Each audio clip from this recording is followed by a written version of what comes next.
अब जरा तुम लोग साथ दोगे सभी, क्या करोगे? साथ देंगे, सब बोलना भी है, वही हुआ साथ देना। बोलने का मतलब अभी भी नहीं बोल रहा है। बोलने का मतलब क्या होता है? साथ देना। पहला श्लोक पढ़ाए हैं कब? पहला श्लोक कब पढ़े हो? परसों। पहला श्लोक पढ़े हो तो पहला श्लोक बोल सकते हो? ठीक है, बोलना है अब मेरे साथ। पहले मेरे साथ बोलना है, फिर अकेले। हिरण्मयेन, आवाज में दम नहीं है। हिरण्मयेन पात्रेण सत्यस्यापिहितं मुखं तत्त्वं पूषन् पावृणु सत्य धर्माय दृष्टिये। सत्य धर्माय दृष्टिये। अब पूरा बोल लोगे? हम एक बार बोलते हैं। हिरण्मयेन पात्रेण सत्यस्यापिहितं मुखं तत्त्वं पूषन् पावृणु सत्य धर्माय दृष्टिये।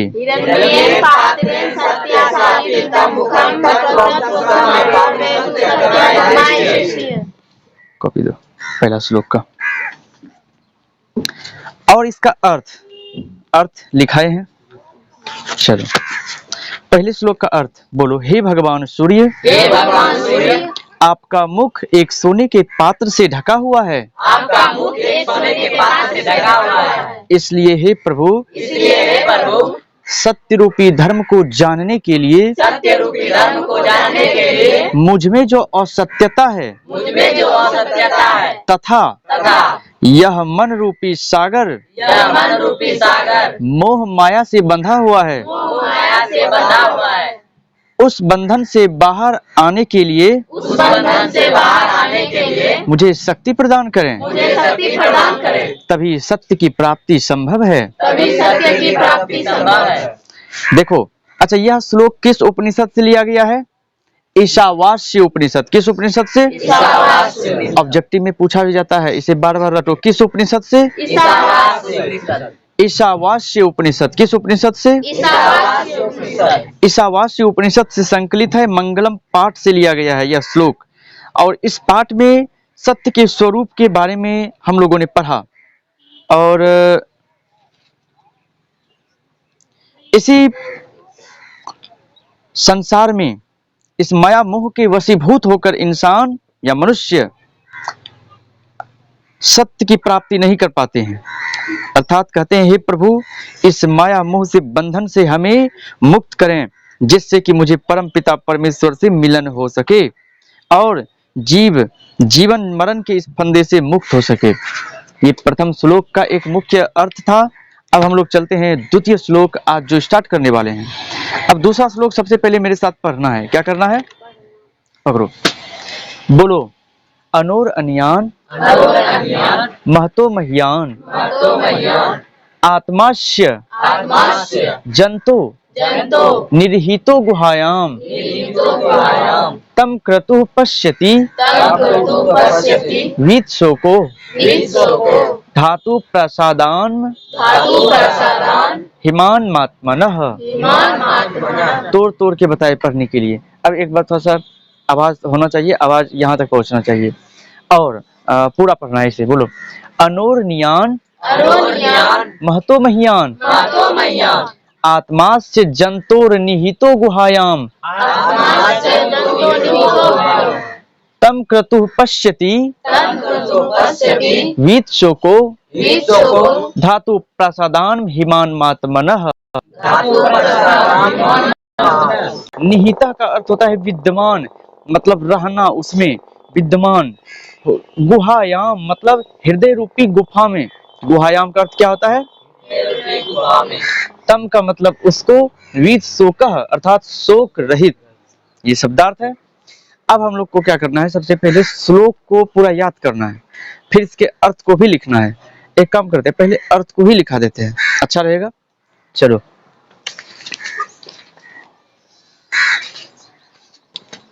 द्वितीय श्लोक का अर्थ लिखा जाए।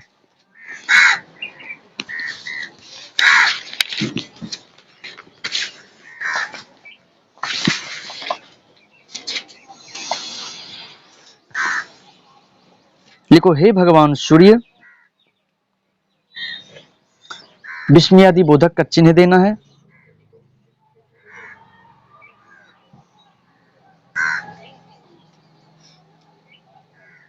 हे भगवान सूर्य, आप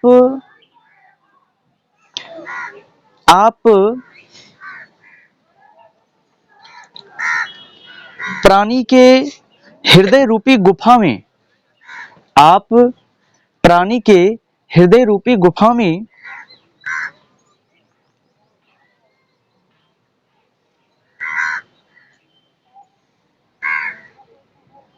सूक्ष्म से भी सूक्ष्म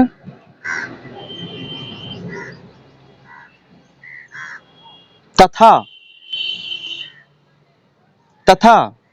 महान से भी महान तथा महान से भी महान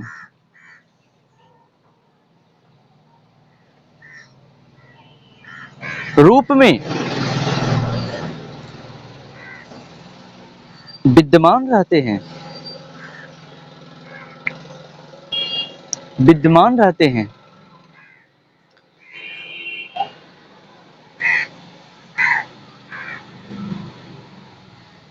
हे भगवान सूर्य, आप क्या लिखा है, आप प्राणी के हृदय रूपी गुफा में सूक्ष्म से भी सूक्ष्म तथा महान से भी महान रूप में विद्यमान रहते हैं। पूर्ण विराम। जब मनुष्य को परम सत्य का ज्ञान हो जाता है, जब मनुष्य को परम सत्य का ज्ञान हो जाता है, जब मनुष्य को परम सत्य का ज्ञान हो जाता है, तब मनुष्य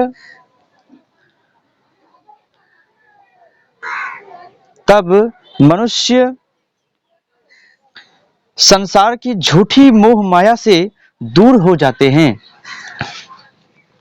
तब मनुष्य संसार की झूठी मोह माया से दूर हो जाते हैं।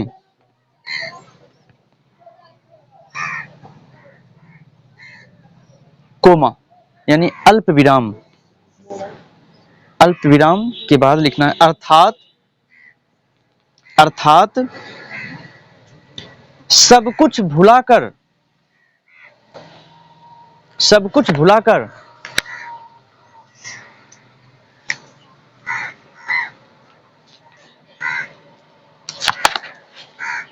कुछ भुलाकर भगवान की भक्ति में लीन हो जाते हैं। सब कुछ भुलाकर भगवान की भक्ति में लीन हो जाते हैं।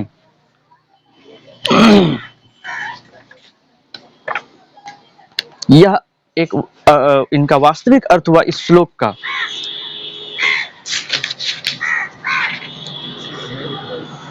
अब लिखो व्याख्या, व्याख्या लिखो नीचे, व्याख्या लिख के डैश देना है। व्याख्या लिखो, प्रस्तुत श्लोक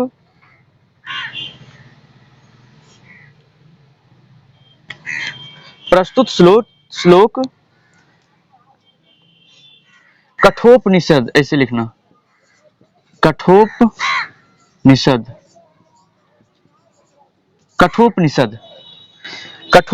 से ली गई है। प्रस्तुत श्लोक कठोपनिषद तथा मंगलम पाठ से ली गई है, ऐसे लिखना। प्रस्तुत श्लोक कठोपनिषद तथा मंगलम पाठ से ली गई है।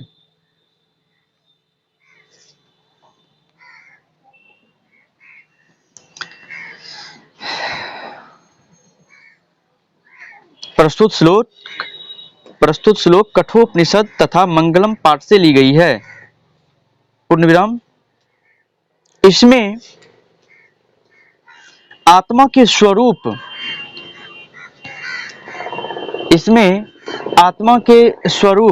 एवं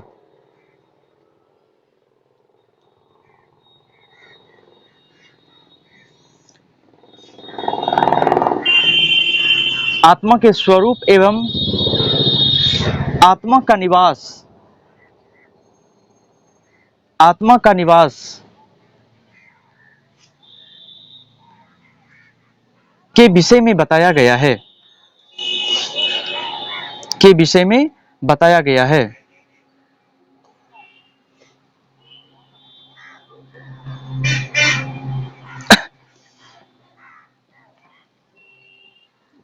अब पैराग्राफ चेंज करके लिखना है कि विद्वानों का कहना है कि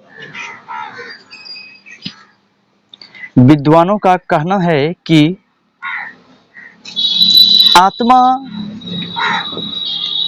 आत्मा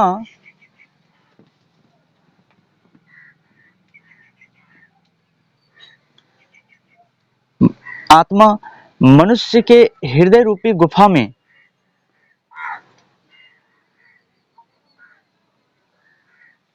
आत्मा मनुष्य के हृदय रूपी गुफा में सूक्ष्म से भी सूक्ष्म तथा महान से भी महान सूक्ष्म से भी सूक्ष्म तथा महान से भी महान रूप में स्थित है।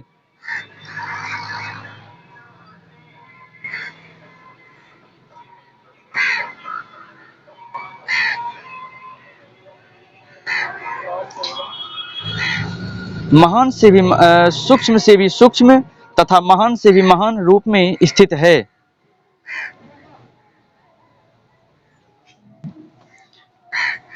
जब मनुष्य को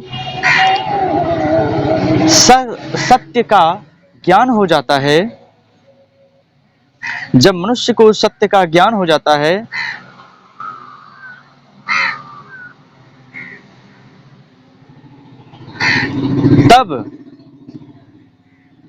तब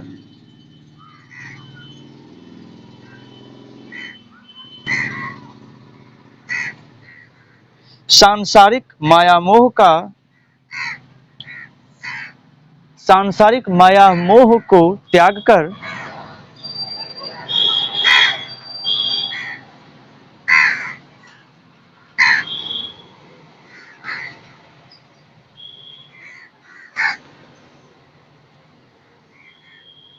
सांसारिक माया मोह को त्याग कर यह दिव्य आत्मा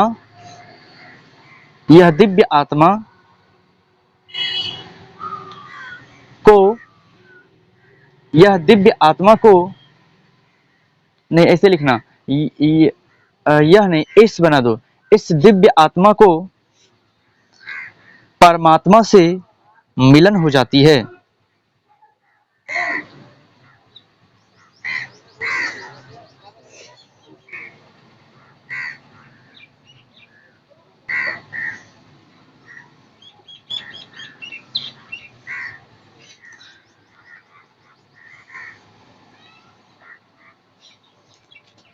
पैराग्राफ चेंज कर दो,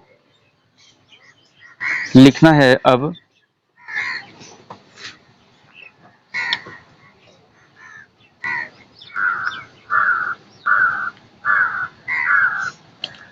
निष्कर्ष लिखो तो नीचे निष्कर्ष लिख के डैश देना है।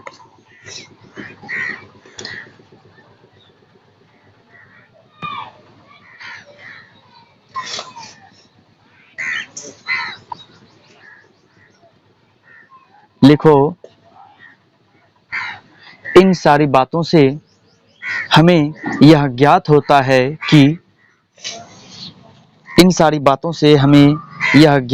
है कि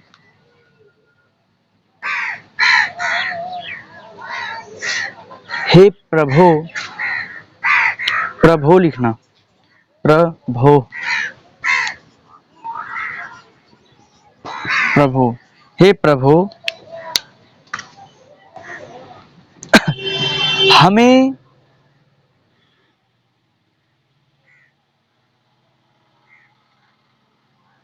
हमें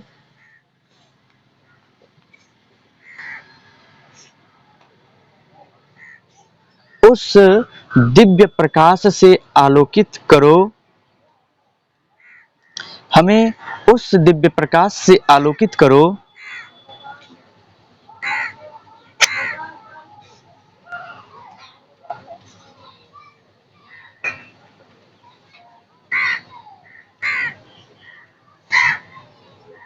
करो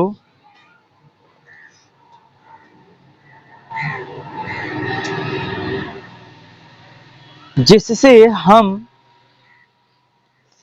हम शोक रहित होकर जिससे हम शोक रहित होकर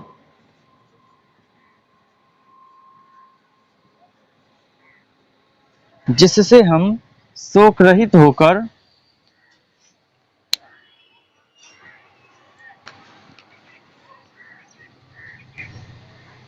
अपने आप को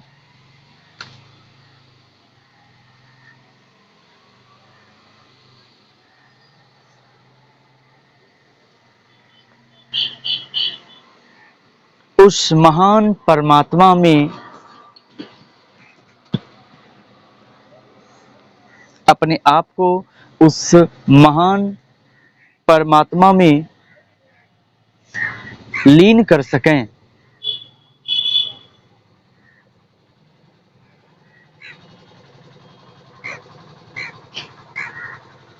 यहाँ इसका ये व्याख्या भी समाप्त हो जाती है। अब हम लोगों को थोड़ा इन्हें पढ़ना है, ठीक। सबसे पहले इस श्लोक को हमें पूरी तरह से उच्चारण करना है, जिससे कि हम लोग इन्हें बेखूबी याद कर सकें। चलो, सबसे पहले इन श्लोक को बार बार बोलना है, जिस तरह कि हम कहें।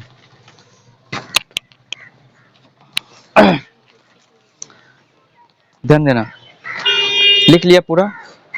अब बोलो, अनोरनियान, आवाज में दम होनी चाहिए।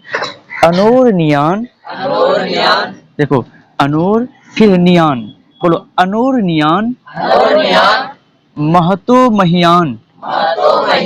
अब पूरा लाइन, अनोरनियान महतो महियान, अनोरनियान महतो महियान। हम एक बार बोलेंगे, तुम्हें दो बार बोलना है। अनोरनियान महतो महियान।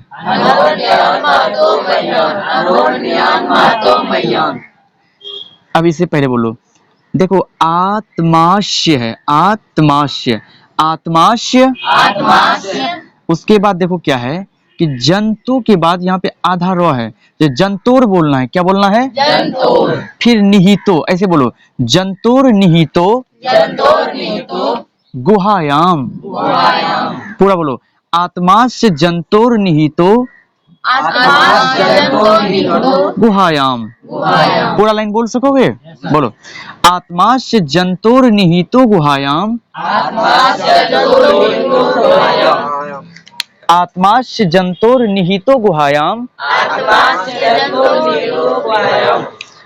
सबकी आवाज एक तरह से होनी चाहिए, आवाज थोड़ा सा दम होनी चाहिए। खा पी के तो आया होगा। बोलो, आत्माश्य जंतोर निहितो गुहायाम।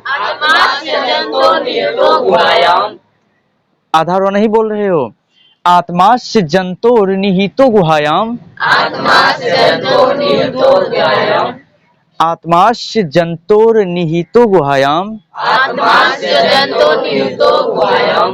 इसे दो बार बोलना। अब आत्माश्य जंतोर निहितो गुहायाम,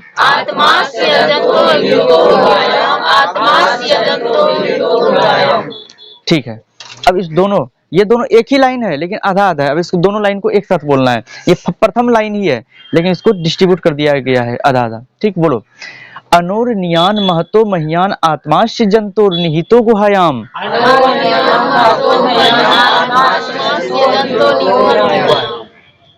पूरा तरह से नहीं पढ़ रहे हो, साफ साफ पढ़ो। अनोरनियान महतो महियान आत्माश्य जंतोर निहितो गुहायाम।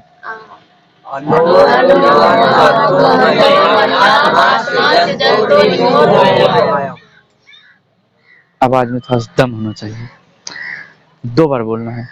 अनोरनियान महतो महियान आत्माश्य जंतोर निहितो गुहायाम।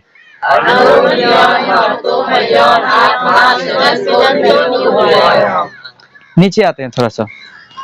बोलो, तम क्रतुः पश्यति वीत शोको, तम क्रतुः पश्यति वीत शोको। अब इसको देखो, पूरा लाइन को कैसे बोलना है। तम क्रतुः पश्यति वीत शोको, तम क्रतुः, बोलो ने, तम क्रतुः पश्यति वीतशोको। अभी नीचे वाला लाइन को थोड़ा सा तोड़ तोड़ के बोलना है, लग रहा होगा एक, लेकिन इसको कैसे पढ़ना है हम बताते हैं। बोलो, धातु प्रसादान हिमान, हिमान ऐसे, एक मिनट, हिमान मात्मनः ऐसे बोल सकते हैं।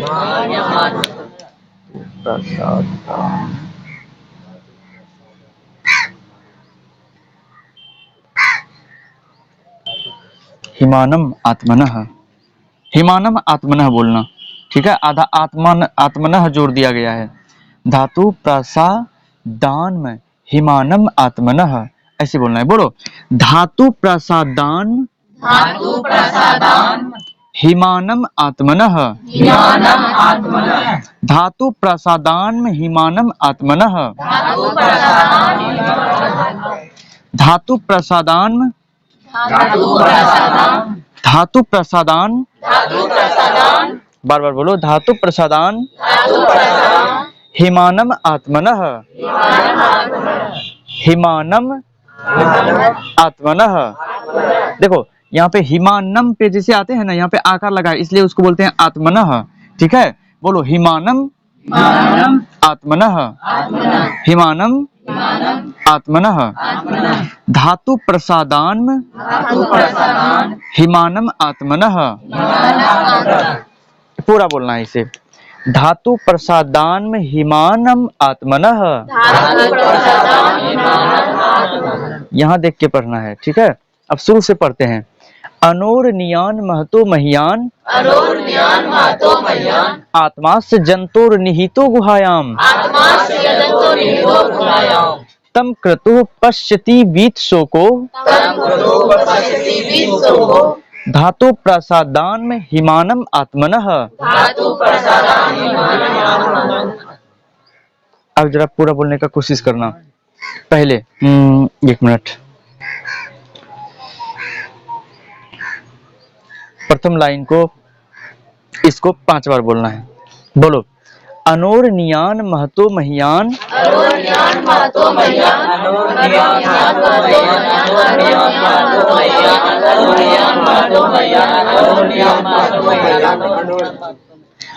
दूसरे लाइन को भी 5 बार बोलना है। आत्मास्य जंतोर निहितो गुहायाम,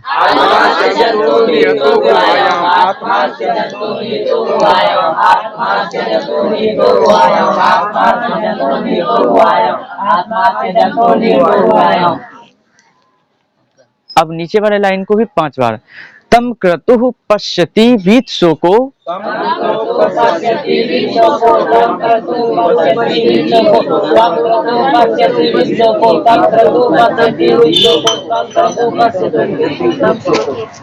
नीचे वाले लाइन को देखो। धातु प्रसादानम हिमान, धातु प्रसादान में हिमानम आत्मनः,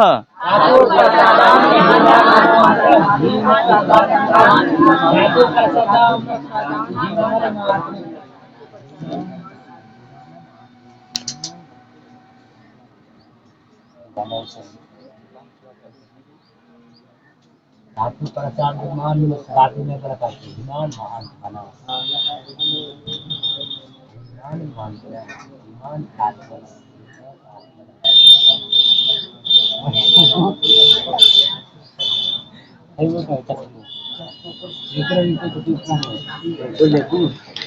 चलो अब फिर से पहले लाइन को 4 बार बोलना है।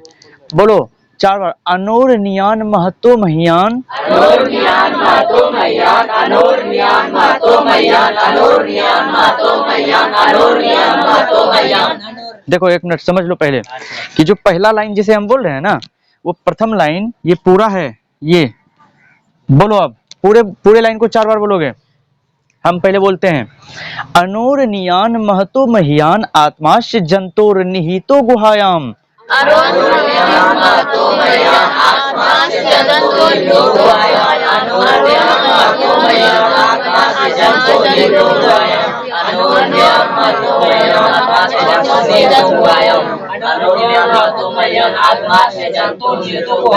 आगे वाली बालिकाएं कोई नहीं बोल रही हो, चुप हो जाते हो, साथ में बोलो जब एक साथ बोल रहे हैं सब।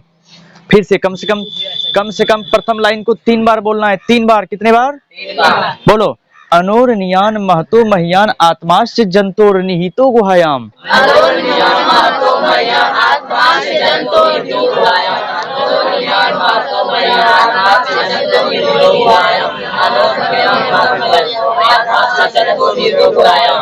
दो बार और। अनोरनियान महतो महियान आत्माश्च जंतोर निहितो गुहायाम।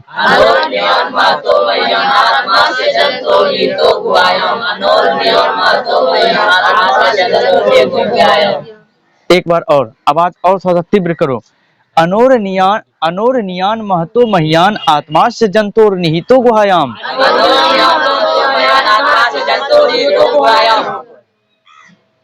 ठीक है, अब दूसरे लाइन को कम से कम 4 बार बोलना है। तम क्रतुः पश्यति वीत शोको धातु प्रसादान महिमानम आत्मनः।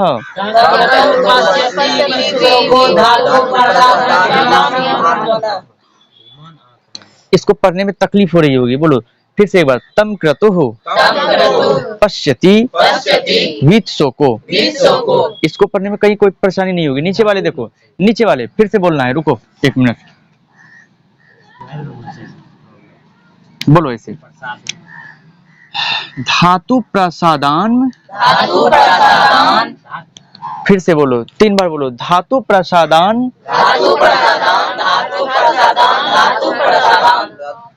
धातु प्रसादान हिमानम आत्मनः। हिमानम आत्मनः। अब पूरा देखो कैसे बोलेंगे। धातु प्रसादान में हिमानम आत्मनः। 3 बार बोलो। धातु प्रसादान में हिमानम आत्मनः।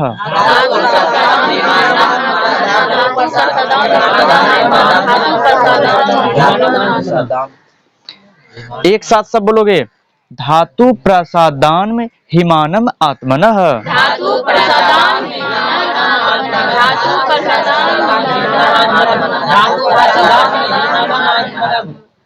अब देखो बोलो। तम क्रतुः पश्यति वीत शोको धातु प्रसादान में हिमानम आत्मनः।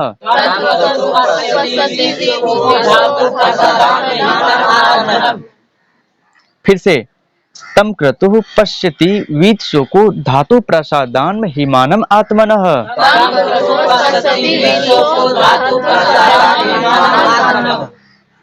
2 बार बोलना है। तम क्रतुः पश्यति वीत शोको धातु प्रसादान में हिमानम आत्मनः।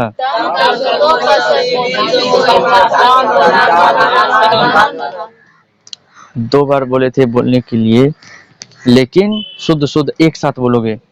तम क्रतुः पश्यति वीत शोको धातु प्रसादान में हिमानम आत्मनः।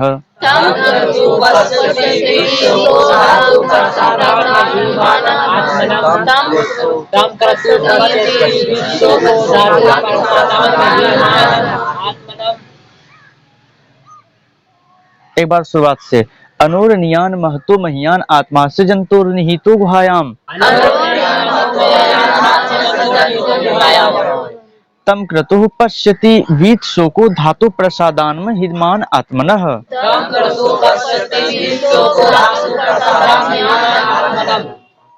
इस पूरे श्लोक को बोलना है, आवाज में थोड़ी दम होनी चाहिए, एक साथ सब बोलोगे। अनोरनियान महतो महियान आत्माश्च जंतोर निहितो गुहायाम। तम क्रतुः पश्यति वीत शोको धातु प्रसादान में हिमानम आत्मनः।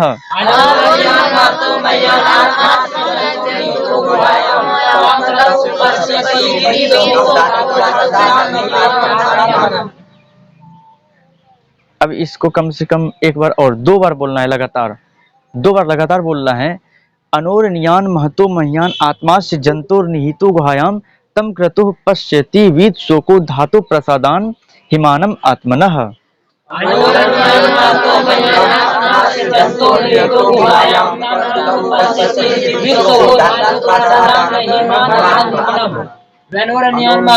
दो बार बोले थे हम, बोलने के लिए पूरे श्लोक को दोबारा रिपीट करना है।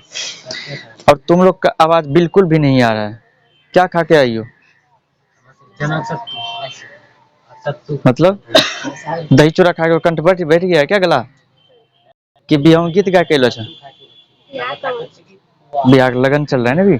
चलो, अनोरनियान महतो महियान आत्मा जंतोर निहितो गुहायाम तम पश्यति वीत शोको धातु प्रसादान महिमानम आत्मनः।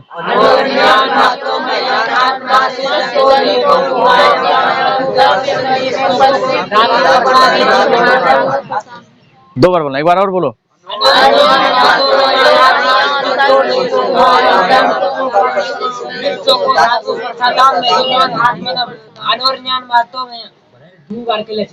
चुप जाता है। फिर से एक बार बोलो।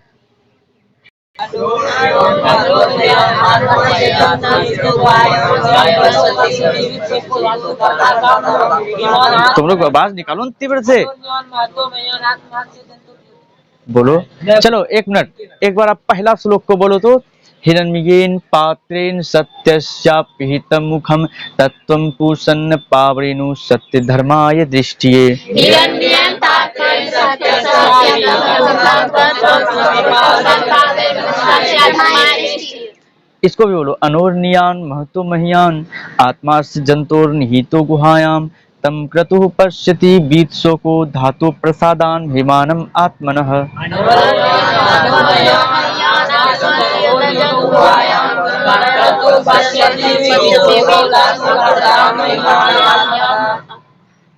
अब इसके अर्थ को मेरे साथ एक बार बोलना है, दो कॉपी बोलो। हे भगवान सूर्य, हे भगवान सूर्य, आप प्राणी के हृदय रूपी गुफा में, आप प्राणी के हृदय रूपी गुफा में सूक्ष्म से भी सूक्ष्म, सूक्ष्म से सूक्ष्म, महान से भी महान महान से भी महान रूप में विद्यमान रहते हैं। रहते हैं। जब मनुष्य को परम सत्य का ज्ञान हो जाता है, जब मनुष्य को परम सत्य का ज्ञान हो जाता है, तब मनुष्य संसार की झूठी मोह माया से, बोलो, तब संसार की झूठी मोह माया से दूर हो जाते हैं। दूर हो जाते हैं और भगवान की भक्ति में लीन हो जाते हैं। और भगवान की भक्ति में लीन हो जाते हैं। इसमें छूटा हुआ है, अधूरा लिखे हो। व्याख्या में बोलना है कि प्रस्तुत श्लोक कठोपनिषद से ली गई है। इसमें आत्मा के स्वरूप इसमें आत्मा का स्वरूप एवं आत्मा का निवास के बारे में बताया गया है। एवं आत्मा का निवास के बारे में बताया गया है। सिर्फ सुनकर बोलना है, हम जो बोल रहे हैं। विद्वानों का कहना है विद्वानों का कहना है कि आत्मा मनुष्य के हृदय रूपी गुफा में सूक्ष्म से भी सूक्ष्म, महान से भी महान रूप में स्थित रहते हैं। जब मनुष्य को सत्य का ज्ञान हो जाता है, तब वह सांसारिक माया मोह को त्याग देते हैं और परमात्मा में लीन हो जाते हैं। ये इनका व्याख्या है। अब देखो, अर्थ एक शॉर्ट फॉर्म है। अर्थ से अच्छा कि बार बार व्याख्या को पढ़ना। अगर व्याख्या के शुरुआत के 2 लाइन को पढ़ोगे तो अच्छा रहेगा। वो एक तरह से मेरा संदर्भ बनेगा। और संदर्भ में क्या है कि हम पहले जब भी कहीं लिखना होगा, पहले हम यही लिखेंगे, प्रस्तुत श्लोक कठोपनिषद तथा मंगलम पाठ से ली गई है। कहीं पे अगर एग्जाम में भी लिखना होगा, पहले हमको ये लिखना है कि वो कहाँ से ली गई। जो श्लोक हमारे पास है एग्जाम में, तो पहले इस उपनिषद, जैसे इस श्लोक को पढ़ेंगे हमें पता चल जाएगा मंगलम के पाठ का है। और जैसे ही जानेंगे कि ये मंगलम पाठ का है, तो ये भी पता चल जाएगा कि ये किस उपनिषद से लिया गया है। पहला श्लोक किस उपनिषद से लिया गया है? ईशावास्य उपनिषद। कौन सा उपनिषद? ईशावास्य उपनिषद। कौन सा? ईशावास्य उपनिषद। और दूसरा श्लोक कौन सा? कठोपनिषद। कठोपनिषद नहीं बोलना है, कठोपनिषद। कौन सा उपनिषद? ठीक है, कठोपनिषद। अब हम तीसरे श्लोक की ओर चलेंगे, आज नहीं, तीसरा श्लोक कल। और अभी इस श्लोक को पूरा पढ़ना है। पहले पहला श्लोक को एक बार और बोलो।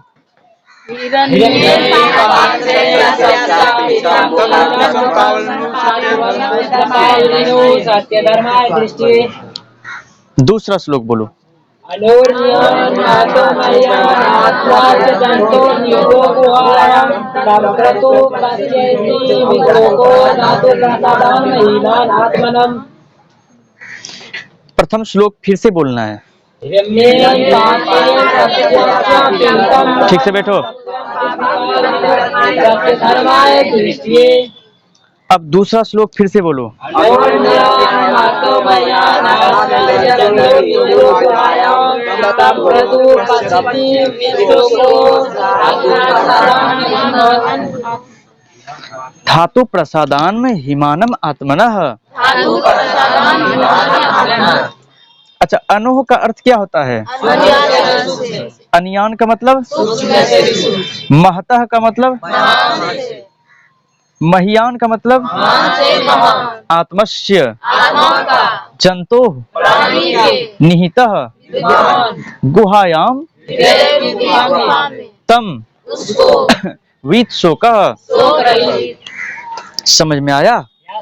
इसके अर्थ को घर में बार बार पढ़ोगे और श्लोक को हम यहाँ पे याद करने का गारंटी लेते हैं, अर्थ को तुम्हें घर में याद करने का गारंटी देना पड़ेगा और हम सुनेंगे भी। और याद रखो, सुबह में जो ट्रिग्नोमेट्री पढ़ा रहे थे तो हम बहुत एक तरह से कहो तो आंतरिक उसमें हमें खुशी नहीं मिल रही थी। हम ये सोचे थे कि बेकार त्रिकोणमिति स्टार्ट कर दिए हैं। अभी किसी बच्चे में वो एनर्जी नहीं देख रहे हैं, वो ऊर्जा नहीं देख रहे हैं त्रिकोणमिति पढ़ने का। नहीं तो इससे पिछले वाला जो सीजन था ना, उसमें जब त्रिकोणमिति स्टार्ट किए थे, लफ्जों पे सबको रहता था फॉर्मूला, लफ्जों पे। हमारे बोलने से पहले वो बोल देता था। यहाँ पे 14 विद्यार्थी में से खैर 2 तो गायब है, अभी 12 हो। इनमें से बहुत कम में वो चीज़ हम देख रहे हैं। तो कम से कम पढ़ाई के प्रति जागरूक रहो, क्योंकि अब तुम लोग क्लास 10th में पढ़ रहे हो। ये इन चीज़ों को मत भूलो। और अगर किसी और वजह से पढ़ाई छोड़ोगे, पढ़ाई से दूर रहोगे, याद नहीं करोगे, इससे तुम्हारा नुकसान होगा। नुकसान नहीं, बहुत बड़ा नुकसान होगा।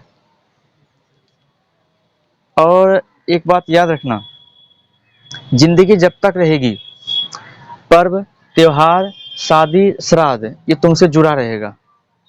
लेकिन तुम्हारा जो मूल कर्तव्य है, कर्म है, वह समय के अनुसार बदलते रहेगा। अब देखो, आज किसी और की शादी है, परसों किसी और की होगी, फिर अगले साल किसी और की होगी। तुम्हारे रिश्तेदार की बात कर रहे हैं हम। लेकिन पहले 1 मिनट के लिए सोच लो कि उस शादी से हमको ज़्यादा फायदा है या हमें अपने कर्म अर्थात हमें अपनी पढ़ाई से ज़्यादा फायदा है। सबका एक मूल कर्तव्य होता है। अभी अगर कहा जाए हमारे फैमिली में किसी का शादी हो जाए, हम अगर 2 दिन छुट्टी देके चले जाएंगे, हमें खासा नुकसान नहीं होगा, क्योंकि हम छुट्टी दे देंगे, हमारी पढ़ाई पूरी हो चुकी है फिलहाल। तो हम अगर 2 दिन छुट्टी भी दे देंगे, हमको नुकसान इससे कुछ नहीं होगा। अगर तुम छुट्टी मार के चले जाओगे तो बहुत बड़ा नुकसान हो जाएगा। अब उस तरह तुम्हें पहले बनना पड़ेगा। कुछ समय तुम्हारे लिए ऐसा है जो तुम्हें अपने कर्म पथ पे, कर्म के बंधन में बांध के रखा हुआ है। 10वीं से इंटर तक पढ़ोगे तो बंध के रहना पड़ेगा। उससे अगर छूट जाओगे, फिर आवारा घोड़े की तरह बन जाओगे, जो कि पागल होता है, जिसका कोई इलाज नहीं होता है। वो अंत में मृत्यु को प्राप्त हो जाते हैं बेवजह। कुत्ते जैसी जिंदगी हो जाएगी। कभी उस घर से उस घर में जाओगे, उस घर से लात मारेगा दूसरे घर में जाओगे, दूसरे घर से मार के भगाएगा, अच्छा अच्छा करते हुए दूसरे घर में जाओगे, लेकिन मिलने वाला कुछ नहीं है। ऐसे करते करते रेंगते रेंगते क्या होगा, एक दिन टेम्पू के अंतर आओगे, खत्म हो जाओगे। मेरे जैसे इंसान रहेगा तो इलाज ट्रीटमेंट कर देगा, करते हैं, ठीक। तो उस कुत्ते वाली जिंदगी से दूर रहो। एक मनुष्य के रूप में अवतार लिए हो तो मानवता का भेष धारण करो, याद रखना।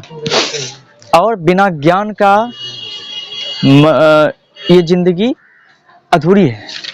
अनाभ्यासी विषम विद्या। और अगर तुम्हारे पास ज्ञान नहीं है तो तुम्हारे पास कुछ नहीं है। सबसे बड़ा जो धन होता है उसे ज्ञान कहते हैं। ज्ञान से बड़ा कोई धन नहीं है। ये धन चोरी भी नहीं होता है। कोशिश करो इस धन को संभाल के रखने का, लेकिन संभालोगे तब ना जब अर्जित करोगे। पहले अर्जित करो, समझ रहे हो? और जितना मात्र रहे तुम्हारे पास ये ज्ञान, तुम उतना ही तेजस्वी बनोगे। और हमारा कहने का पूरा तात्पर्य यह है कि पढ़ाई के प्रति जागरूक रहो। त्रिकोणमिति स्टार्ट किए हैं, उस पर मेहनत करो।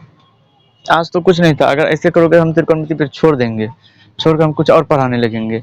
4 अध्याय है, पहला अध्याय का हमको छोड़ना न पड़ जाए, क्योंकि हम इतने मेहनत से समझाए, तुम्हें साइन थीटा का फॉर्मूला पता नहीं, पूछते हैं साइन थीटा बराबर क्या होता है, तो कहता है लंब स्क्वायर माइनस आधार स्क्वायर। ये क्या है? इसका मतलब तुम ध्यान से देख नहीं रहे हो कि हम यहाँ पे क्या समझा रहे हैं, घर में उसके ऊपर मेहनत नहीं कर रहे हो। पूछते लंब बराबर क्या होता है, बोलते कुछ और हो, आधार बटे कर्ण, लंब बराबर है।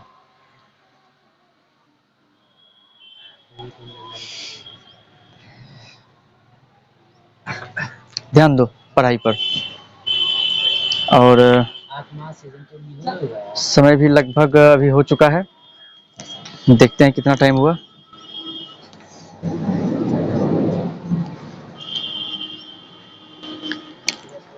मेरो मन राम ही राम रटई है, हो राम ही राम रटई है।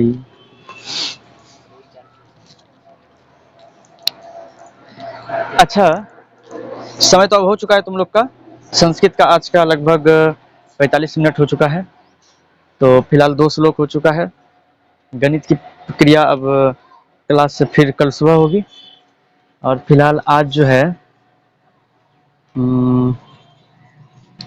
हाँ, वो श्लोक तुम लोग को याद है जो सरस्वती वंदना लिखवाए थे दोनों? नहीं याद होता तो बोलता, लेकिन तुम लोग शाम को चले जाते हो ना, वो लोग को पूरा याद करवा दिए हैं। तुम लोग शाम को रुकते नहीं हो तो ज्यादा समय भी हो जाती है ना, ये भी कारण है। अच्छा, चिंता करने की बात नहीं है। चलो एक बार जाते जाते इन दोनों श्लोक को एक साथ बोलना है पूरा। यस सर, आराम से स्पीड में बोलता है, हर बड़ा हम बोलेंगे, अलग अलग बोलना चाहिए। शुरू करो तो यहाँ से यहाँ तक बोलोगे, ठीक है? चलो स्टार्ट करो।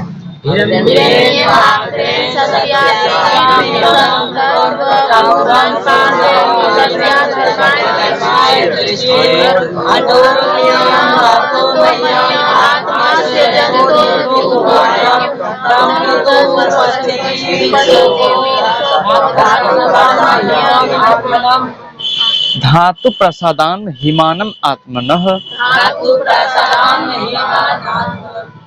यहाँ पे आके गड़बड़ा जाते हो, ध्यान से घर में याद करना, ठीक? ये ऐसे है,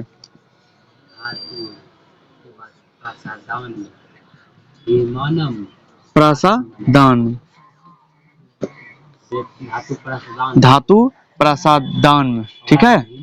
फिर हिमा, हिमा, हिमानम ऐसे होगा हलंत, तब ना जाके आत्म ये जुटेगा, क्या कहते हैं? आत्मनः, आत्मनः, आत्मनः जब जुटेगा ना, हिमान हिमान हिमा हिमान मात्मनः बन जाएगा, ठीक है? तो बोलो धातु प्रसादान में हिमानम आत्मनः। यही पूरा जुट के यहाँ पे लिखा गया है, ठीक है? फिर से एक बार पूरा श्लोक बोलो।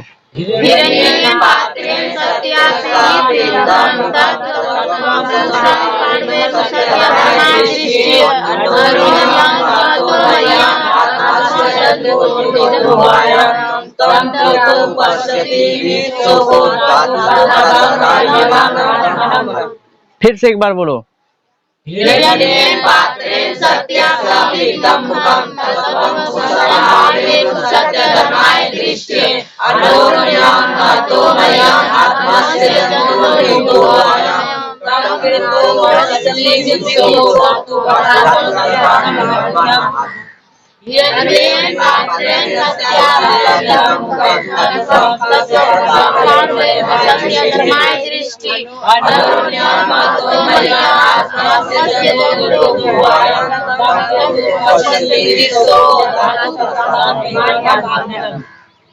दो श्लोक अभी तक हुआ है, टोटल इसमें कितना श्लोक है? 5। अभी दो।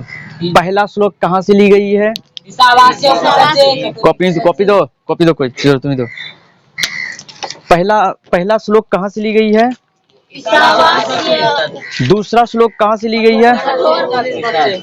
मंगलम पाठ का वास्तविक अर्थ क्या होता है? मंगलम पाठ का वास्तविक अर्थ क्या होता है? बोलो। बोलो प्रस्तुत पाठ में प्रस्तुत मंगलम पाठ में सर्वशक्तिमान सर्वव्यापक संसार के आधार सभी कालों में विद्यमान रहने वाले सत्य स्वरूप ईश्वर की वंदना की गई है। ये वास्तविक अर्थ है इनका, ठीक है।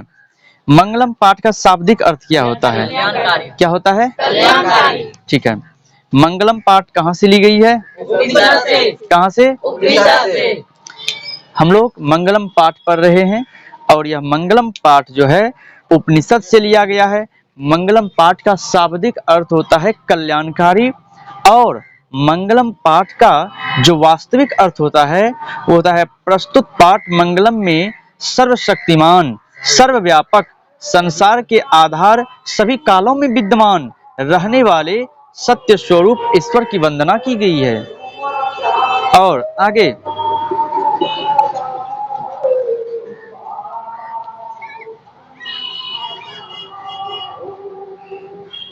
एक बात और याद रखना है कि यह पाठ जो मंगलम है ये लिया गया कहाँ से है? कहाँ से? अब उपनिषद का अर्थ क्या होता है? बोलो मेरे साथ। उपनिषद का अर्थ बोलो उप तथा निषद, इन दोनों के मेल से उपनिषद बनता है। उप का अर्थ होता है नजदीक, तथा निषद का अर्थ होता है उपदेश, अर्थात गुरु के समीप शांतचित बैठकर ब्रह्म ज्ञान संबंधी जो सत्य ज्ञान प्राप्त होता है उसे उपनिषद कहते हैं। मंगलम पाठ के लेखक कौन है? कौन? महर्षि वेद व्यास जी। मंगलम पाठ को किसने लिखा है? महर्षि वेद व्यास के 3 नाम हैं। पहला नाम है बोलो श्री कृष्ण द्वैपायन व्यास, बादरायणी व्यास, वेद व्यास। देखो इनके पिता का नाम पराशर मुनि था, इसलिए इसे पराशर्य भी बोला जाता है। क्या बोला जाता है?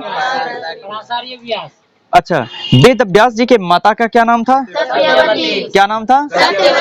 सत्यवती का जन्म कहाँ से हुआ था? इसलिए उसे क्या बोला जाता था? हाँ, सत्यवती का जन्म एक मछली के पेट से हुआ था, इसलिए सत्यवती को मत्स्यगंधा भी बोला जाता था, ठीक है। और वेद व्यास जी के पिता का नाम पराशर मुनि था, ठीक है। और उपनिषद जो है टोटल कितना है? 108। कितना है? 108। मंगलम पाठ में कितना श्लोक है? 5। ठीक है। सनातन धर्म के प्रथम और महान आचार्य कौन थे? कौन? ठीक है। वेद कितना है? 4। वेद कितना है? 4। पहला कौन सा है? दूसरा? तीसरा? चौथा? तो ऋग्वेद, यजुर्वेद, सामवेद, अथर्ववेद, ये 4 वेद हैं हमारे पास, ठीक है। अच्छा, वेद को 4 भागों में किसने बांटा था? वेद व्यास जी ने, ठीक है। सबसे महत्वपूर्ण और गौरवशाली खंड क्या है? श्रीमद् भगवद गीता। क्या है? अच्छा, वेद व्यास जी की पत्नी का क्या नाम था? पिंजला। क्या नाम था? महाभारत का रचनाकार जो है वो कौन है? वेद व्यास जी है, ठीक है। यहाँ तक ऑब्जेक्टिव हुआ है।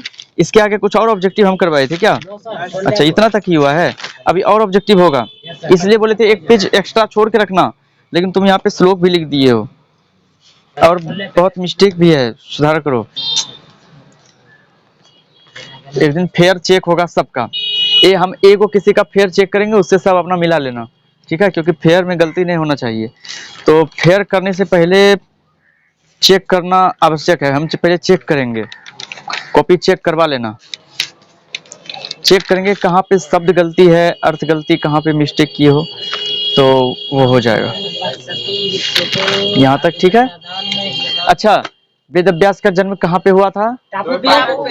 एक टापू के ऊपर। नहीं, टापू को द्वैपायन ही बोलते हैं, नाम नहीं था उसका। द्वैपायन का अर्थ ही टापू होता है। तो उस द्वैपायन के ऊपर किनका जन्म हुआ था? वेद व्यास जी का। किनके संयोग से? पराशर मुनि और सत्यवती के संयोग से। इनके संयोग से? पराशर मुनि सत्यवती के संयोग से। हाँ, अच्छा, सत्यवती के पिता का क्या नाम था? दासराज। वो क्या करते थे? मछली का काम करते थे और मल्लाहा भी थे, नाव भी चलाते थे। क्या चलाते थे? नाव। तो उसे नाविक थे, नाव चलाते थे। तो हाँ, तो इस प्रकार वो नाव चलाते थे। अब कुछ समय के लिए वो किसी कार्य में व्यस्त थे, तो उन्होंने नाव चलाने की जिम्मेवारी किसको दिया? सत्यवती। अपनी पुत्री सत्यवती को। किस नदी? कौन सी नदी? यमुना नदी। यमुना नदी के तट पर वो अपने यमुना नदी में अपना नाव चलाती थी सत्यवती। तो वहीं पर उनके नाव पर कौन बैठे थे? पराशर मुनि। कौन बैठे थे? पराशर मुनि। पराशर मुनि ने, पराशर मुनि, हाँ, उन्होंने क्या प्रस्ताव रखा था? उन्होंने सत्यवती के सामने शारीरिक संबंध का प्रस्ताव रखा था, जिनके संयोग से कहा कि तुम्हारे शरीर का जो मत्स्य का वो जो गंध है मछली का, वो दूर हो जाएगा। फिर उन दोनों के शारीरिक मिलन से क्या हुआ? उनका शरीर भी पुनः वो कुमारी अवस्था को भी प्राप्त कर गई और शरीर का गंध भी उनका दूर हो गया, क्योंकि मछली के पेट से उनका जन्म हुआ था। और तीसरी बात है, वहां से क्या हुआ? एक महान ज्ञानी आचार्य वेद व्यास का जन्म हुआ उन दोनों की मिल से। हालांकि सत्यवती का विवाह बाद में शांतनु से होता है। इनकी बात हम किसी दिन करेंगे चर्चा। इनके बहुत अच्छा पीछे जो है कुरु वंश के बारे में बहुत गाथाएं हैं, उतना दूर तक नहीं जाएंगे, लेकिन भरत वंश से हम स्टार्ट करेंगे, शांतनु से जानेंगे कि महाराज शांतनु के आगे के जो वंशज थे वो कौन कौन थे, जिसमें कि भीष्म पितामह आएंगे, महाराज शांतनु के देवव्रत, हाँ, अब बाकी इधर वेद व्यास जी आएंगे और भी कुछ गाथाएं हैं। वो महत्वपूर्ण गाथाओं के जानना बेहद जरूरी है। ठीक है, तो इन्हीं के साथ आज की क्लास को रोका जाता है। बाकी मैथमेटिक्स की दुनिया में कल मिलेंगे हम।